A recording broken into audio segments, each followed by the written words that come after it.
Well, this is still one of the most confusing sequels in any franchise, even if you have finished the entire series.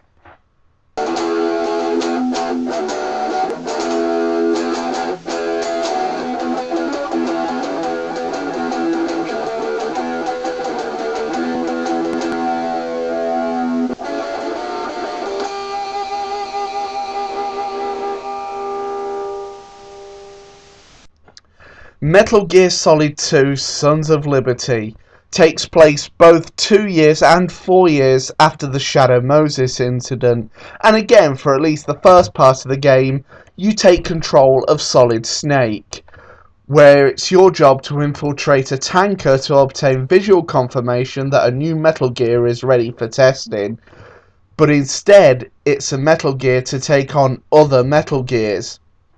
When Snake enters the tanker, he manages to complete his mission, only for it to be sabotaged by Revolver Ocelot, the only surviving villain from the first game. But all is not as it seems, as somehow Liquid Snake is able to possess Ocelot from the right arm, which is given to Ocelot from Liquid Snake's body, and Snake is left in the drink and thought to be dead. The story then picks up 2 years later in an offshore cleaning facility known as the Big Shell, with a new character who you come to know as Raiden. And at first, this was the most hated thing in an entire franchise, where you had to play as this character for the entire game.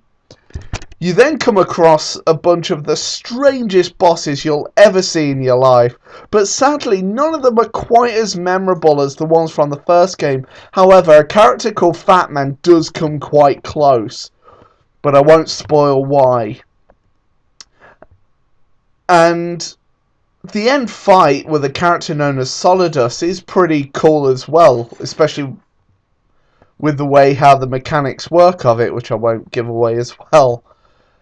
And at the end of the first game, it was revealed that Ocelot was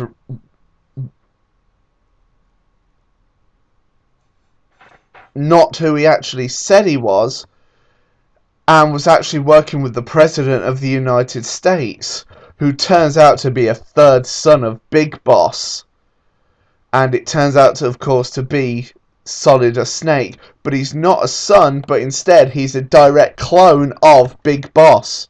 And the saddest thing about this game is how much you actually miss playing as Solid Snake himself, but you do come across someone who looks extremely like him, known as Pliskin. And yeah, he really is Snake in a very bad disguise.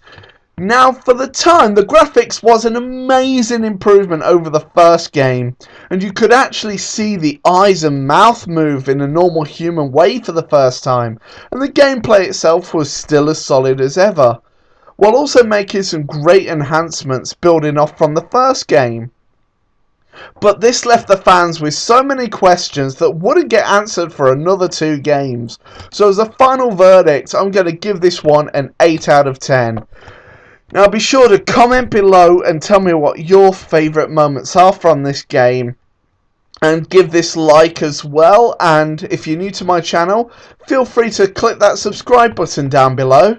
And I shall see you guys on the next one, and take care.